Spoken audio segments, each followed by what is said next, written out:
दोस्तों central government में permanent position पर नॉन टीचिंग नोटिफिकेशन आउट हुआ है।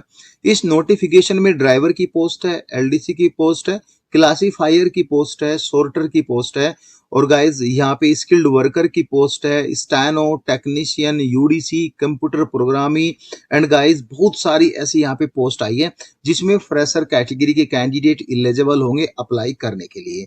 और गाइज इसमें ऑल इंडिया कैंडिडेट अप्लाई कर सकते हैं। चूंकि ये पोस्ट जो है सेंट्रल गवर्नमेंट की पोस्ट है, इसलिए यहाँ पे क्लियरली लिखा है application from the citizen of India, यानी ऑल इंडिया कैंडिडेट यहाँ पे एलिजिबल होंगे अप्लाई करने के लिए। ये जो पोस्ट आई है ये north eastern regional institute of science and technology की तरफ से आई है, जो कि अरुणाचल प्रदेश में है, ईटानगर में है। और ये जो इंस्टीट्यूट है ये ministry of education government of India के अंडर में आती है। तो यहाँ पे जो आपकी जॉब रहेगी परमानेंट सेंट्रल गवर्नमेंट की जॉब रहेगी। और इसमें अप्लाई करने के लिए जो सभी rules and regulation, terms and condition है वह सेंट्रल गवर्नमेंट की ही एप्लीकेबल होगी। डेप्यूटी रजिस्ट्रार पर बात नहीं करेंगे, इसमें लगभग 9 साल का एक्सपीरियंस होना जरूरी है। बाकी जिस पोस्ट में फ्रेशर कैंडिडेट एलिजिबल है अप्लाई करने के लिए उसके लिए हम बात करेंगे।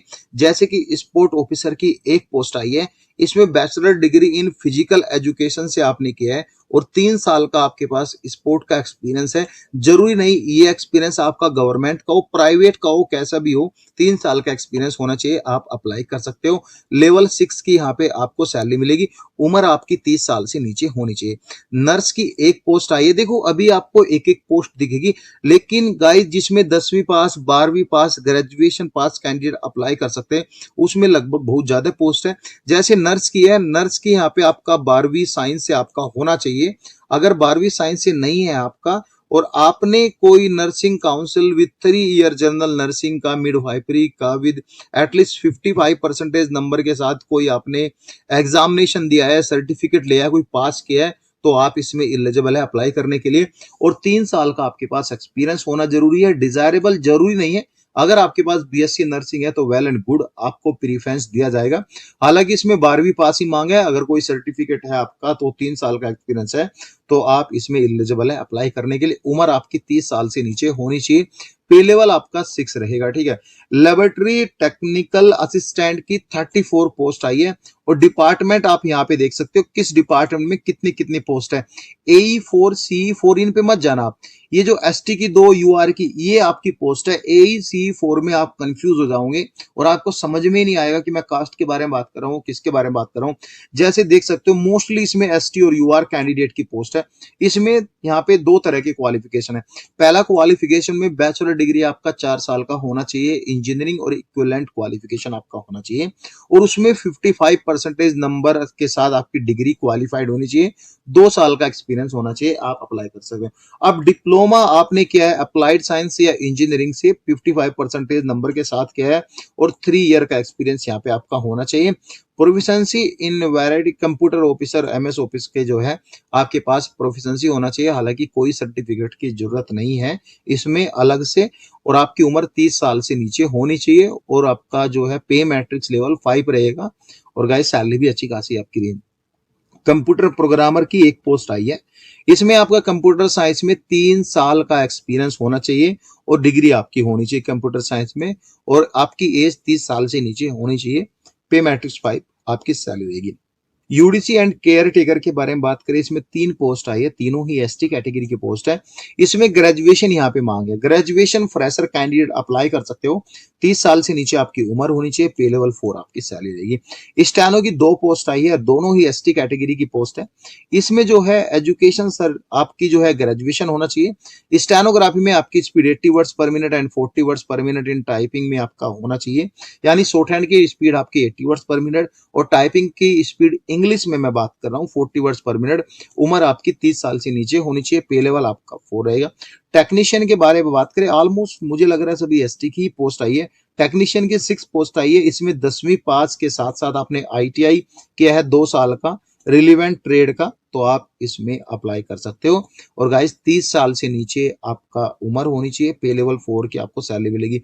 स्किल्ड वर्कर के बारे में बात करें, इसमें UR ST कैटेगरी की पोस्ट है और गाइस यहाँ पे जो है क्लास 10th यानी 10th पास किया है और आईटीआई आपने किया है, या फिर क्लास 10th आपने साइंस से किया है और 2 साल का एक्सपीरियंस है।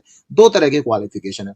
क्लास 10th के साथ ITI relevant trade AEC CSC से आपने किया है, मैकेनिकल इंजीनियरिंग, इलेक्ट्रिकल इंजीनियरिंग से, मैकेनिकल इंजीनियरिंग, इलेक्ट्रिकल इंजीनियरिंग, यहाँ पे सभी ट्रेड दिए, इन ट्रेड से आपने किया है तो आप अप्लाई कर सकते हो। लेकिन इन ट्रेड में ही आपके पास एक्सपीरियंस भी है 2 साल का, तो जरूरी नहीं है आपके पास आईटीआई होना जरूरी है, जब भी आप यहाँ पे अप्लाई कर सकते हो। उम्र आपकी 30 साल से नीचे होनी चाहिए। पे लेवल 2 आपकी सैलरी रहेगी। सोर्टर की एक पोस्ट आई है, इसमें 12वीं पास आप है तो आप अप्लाई कर सकते हो, बाकी आपको जरूरत नहीं है पढ़ने के लिए, ठीक है। पे लेवल 2 आपकी सैलरी रहेगी। क्लासीफायर की 2 पोस्ट आई है, दोनों यूआर कैंडिडेट की पोस्ट है। यहाँ पे जो है बैचलर लाइब्रेरी में आपने किया है अपनी डिग्री तो आप अप्लाई कर सकते हो। 2 साल का एक्सपीरियंस होना जरूरी है। 30 साल से नीचे आपकी उम्र होनी चाहिए। पे लेवल आपकी 2 रहेगा। एलडीसी के 6 पोस्ट आई है और 5 पोस्ट जो है यहाँ पे एसटी कैटेगरी की है और एक पोस्ट जो है एसटी पीडब्ल्यूबीडी कैटेगरी की है। इसमें जो है आपका 12वीं पास इसमें होना चाहिए। 30 वर्ड पर मिनट यहाँ पे आपकी टाइपिंग स्पीड होनी चाहिए। शायद इंग्लिश में ही यहाँ पे मांगा है। तो 30 साल से नीचे आपकी उम्र होनी चाहिए। पे लेवल आपका 2 रहेगा। ड्राइवर की 3 पोस्ट आई है, एसटी कैटेगरी की ही पोस्ट है यहाँ पे। एजुकेशन क्वालिफिकेशन 10वीं पास होना चाहिए। कोई नहीं, एजुकेशन क्वालिफिकेशन कोई क्वालिफिकेशन नहीं यहाँ पे। एजुकेशन क्वालिफिकेशन 10वीं पास यहाँ पे होना चाहिए। यहाँ पे क्लियरली मेंशन है 10वीं पास होना चाहिए। नॉलेज ऑफ मोटर मैकेनिज्म की और 3 साल का ड्राइविंग का लाइसेंस होना चाहिए। उम्र आपकी 30 साल से नीचे होनी चाहिए। पे लेवल 2 आपकी सैलरी मिलेगी। अब यहाँ पे लिखा है इंटरेस्टेड पर्सन में सबमिट देयर एप्लीकेशन। जो भी फॉर्मेट इस नोटिफिकेशन में दिया है मैं दिखा देता हूँ ताकि आपको कंफ्यूजन ना हो। ये फॉर्मेट आपको भरना है और इसके साथ साथ आपको सभी डॉक्यूमेंट सेल्फ अटेस्टेड करके लगाने हैं। फी भी ज्यादा नहीं है, फी के बारे में भी हम बात करेंगे यहाँ पे। आप इसको अप्लाई कर सकते हो, लेकिन यहाँ पे ध्यान दे आपको 200 रुपीज का डिमांड ड्राफ्ट देना है जो एसटी एससी कैटेगरी का, ठीक है। 500 रुपीज का डिमांड ड्राफ्ट उन कैटेगरी को देना है जो कि जनरल कैटेगरी के है। वो मोस्टली यहाँ पे जनरल कैटेगरी की ही वैकेंसी आई है, तो ये ध्यान में रखना है। अरुणाचल प्रदेश आपको ईटानगर भेजना है और जो आपका डीडी है वह director NERIST at payable at SBI, यहाँ पे आपको ये यहाँ पे भेजना है और should reach at the registrar, यहाँ पे ये एड्रेस दिया हुआ है, इस एड्रेस पर आपको भेजना है। लास्ट डेट जो है इसकी 7/1/2026 से पहले आपको ये फॉर्म भर के भेजना पड़ेगा। जब आप एनवेलप लोगे, एनवेलप के ऊपर लिखना है कि एप्लीकेशन फॉर द पोस्ट, किस पोस्ट के लिए आप अप्लाई कर रहे हो। यहाँ पे एक पॉइंट और है, यहाँ पे लिखा है कि वैकेंसीज टेंटेटिव है, इंक्रीज हो सकती है, डिक्रीज हो सकती है, इनकम्प्लीट एप्लीकेशन जो है वैलिड नहीं होगी। अब यहाँ पे 6 पॉइंट में लिखा है candidate willing to apply for 2 and more post. अगर आप चाहते हो एक से ज्यादा पोस्ट के लिए फॉर्म फिल करना तो आपको अलग से फिर से एक एप्लीकेशन फॉर्म भरना है और फिर से एक दूसरा डीडी बनवाना है। यानी फी भी आपको अलग देनी है, एप्लीकेशन फॉर्म भी आपको अलग भरना है और आपको अलग एनवलप लेना है। ऐसा नहीं कि आपको एक ही एनवलप में डालना है। सपोज करो आप एलडीसी यूडीसी के दोनों का फॉर्म फिल कर रहे हो आप, तो आपको 2 एनवलप चाहिए, 2 फॉर्म चाहिए, 2 डीडी चाहिए, क्योंकि बनेंगे ना 2 डीडी, 2 यहाँ पे डीडी चाहिए और आपको दोनों को अलग अलग भेजना है और 2 कॉपी जीरोक्स की चाहिए। Depending on pre-received availability of candidate, institute may set different shortlisted, institute में भी शॉर्टलिस्टेड करेगा। क्या करेगा, यहाँ पे एग्जामिनेशन होगा और इंटरव्यू होगा। इंटरव्यू डिपेंड करेगा पोस्ट के ऊपर, किस पोस्ट के लिए इंटरव्यू होगा नहीं होगा। और यहाँ पे जो आपके एडमिट कार्ड है मैं आपको बता रहा हूँ, नो सेपरेट कॉल लेटर और admit card will be send through post email for appearing written examination interview. यानी कोई सेपरेट कॉल लेटर नहीं आएगा, एक ही कॉल लेटर आएगा और उसी कॉल लेटर पे आपको उसी का ही यहाँ पे एग्जाम देना है। जो है इंस्टीट्यूट की वेबसाइट पे जो है लिंक अपडेट कर दिया जाएगा, वहां से आप डाउनलोड कर सकते हो। The candidate should bring original certificate at the time of interview for verification. देखो इंटरव्यू के नाम पे ये एक आपके साथ धोखा ही होता है, वैसे वहां पे ज्यादातर डॉक्यूमेंट्स वेरिफिकेशन होता है, ज्यादा कुछ खास नहीं होता। तो यहाँ पे ये सब चीज दिया है। सेंट्रल गवर्नमेंट की जॉब है। अगर आपको कास्ट का कंसेशन चाहिए तो एसटी एससी वालों को जो है 5 साल की छूट मिलेगी। चूंकि यहाँ पे ओबीसी की पोस्ट नहीं है और ना ही मे बी एससी की पोस्ट है, तो एसटी को 5 साल की छूट, जनरल को कोई छूट नहीं है। छूट यहाँ पे ओनली एसटी कैटेगरी का सर्टिफिकेट फाइनेंशियल ईयर का होना चाहिए। कॉपी टू नेटवर्क, जो भी इनका नेटवर्क है वहां पे कॉपी किया गया है ये। बाकी ये यहाँ पे फॉर्म है, अच्छे से भरना है। कुछ भी डाउट होता है तो आप टेलीग्राम पर मुझे बता सकते हो, मैं आपका डाउट क्लियर करूंगा।